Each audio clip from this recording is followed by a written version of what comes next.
Godt. Her er vores præsentation. Hvem er jeres målgruppe, og hvilket behov imødekommer I? Vores målgruppe det er både demente og raske personer, som har behov for at have en indflydelse i, hvordan deres liv det skal være, den dag de ikke selv kan fortælle, hvordan de ønsker det skal være. Yes. Hvad handler jeres idé, prototype om, og hvordan virker den? Vores idé det er en app, som I kan se herude i siden. Det er en app, som man skal kunne bruge til at indtaste alt fra det helt grundlæggende, som hvem er jeg, til nogle helt andre behov, som hvad er min livretter, og hvad hader jeg for eksempel at lave.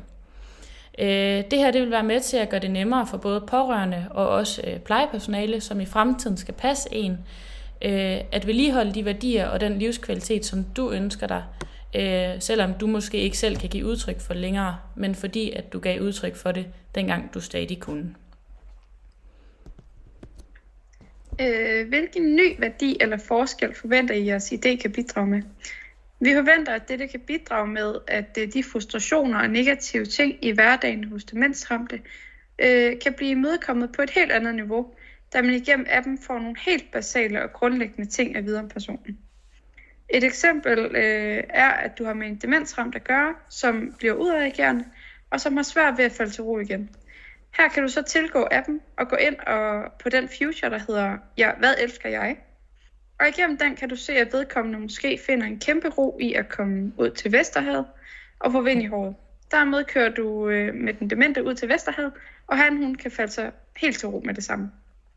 Det er livskvalitet i vores øjne, at andre kan hjælpe med at imødekomme ens egne værdier og behov, selvom man måske har glemt dem, fordi det har kroppen ikke gjort. Er jeres idé-løsning bæredygtig, og hvorfor ikke? Vi finder idéen meget bæredygtig, da det blot er en app, der skal udvikles. Det kræver ikke alverdens ressourcer, som papir eller opbevaringsplads på kontorerne. Ja. Hvilke teknologiske overvejelser har I haft i forhold til jeres løsning/idé? Det kræver, at man opretter sig igennem en smartphone eller en tablet. Her kunne man muligvis få hjælp fra pårørende eller praktiserende læge eller sygeplejersker. Eventuelle overvejelser om, hvad der skal til, for at jeres idé kan implementeres. Undersøgelser med pårørende og nylig ramte demente for at undersøge, hvilke ting, der er relevante i appen, ud fra deres bekymringer om fremtiden. Så snak med professionelle folk, som udvikler apps. Yes. Ja. Og herude i siden kan I se vores app.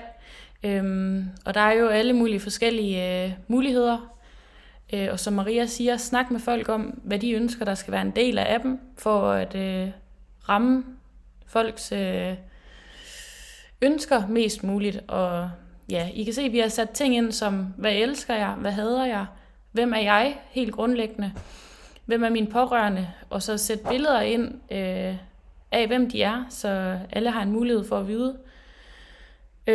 Så har vi en checkliste, der hedder Min sidste tid, hvis man har lyst til at udfylde den. Altså, du kan sætte et flueben, hvis du har fået lavet de her ting her.